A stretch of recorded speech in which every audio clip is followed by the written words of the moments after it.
So Kevin Eves, we're just a couple of weeks out now from the start of the Donegal International Rally, and I suppose the one last week in Cavan couldn't have come at a better time for you. It was a marginal win, but it was very nice coming out of Clarny with, I suppose, good pace. We were out at the second last stage, then come to have a big battle with Desi and Dan for the day, and come out of it with a win. 0.1 of a second was a bit tight, but it was class crack with the boys, so it's a good start to roll into Donegal now. Yeah, because you were on the pace through the year, but there was just a bit of bad luck there, and it was one of those years where things weren't going your way up until now.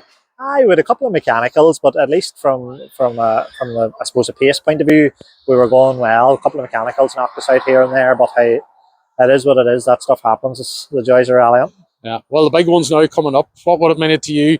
What would it mean to you rather if you were to be the top two-wheel drive car in the Donegal Rally? I suppose that's from we started and got into that car. That's what it is every year. We'd probably swap it all for a Donegal win, but I think that's the great thing about it. It's 3 tough days and all the big boys is out, so there's 10 or 12 men in that class and 3 or 4 past winners sitting there, so it's a big battle. So why do you think that elusive one hasn't come your way? I don't know. To be truthful, I suppose I could nearly say, a couple of years now, I've definitely made my own mistakes. I do generally think I'd be a cool enough operator, but I'd say Donegal does kind of add that layer.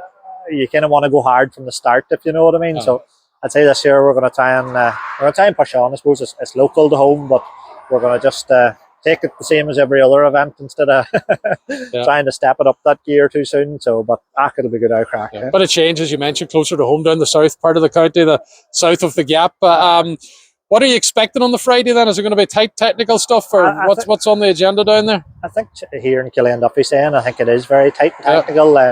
We would have done 2 of them stages maybe in the harvest back in 14 or 13 or something like that. So it'll be tricky and a bit bumpy, I think maybe the Donegal Bay one's a bit like Cavan, there's a bit of grass in the middle of the road. So I'd say the weather will play a big part, but hey, it's it's good. It's kind of like a national rally to start the event, where no man has really any knowledge to start the event, so it'll be a good first day. But it's your back door, you want to make a statement? Yeah. I suppose it's our territory. Like, we're 20 minutes from home.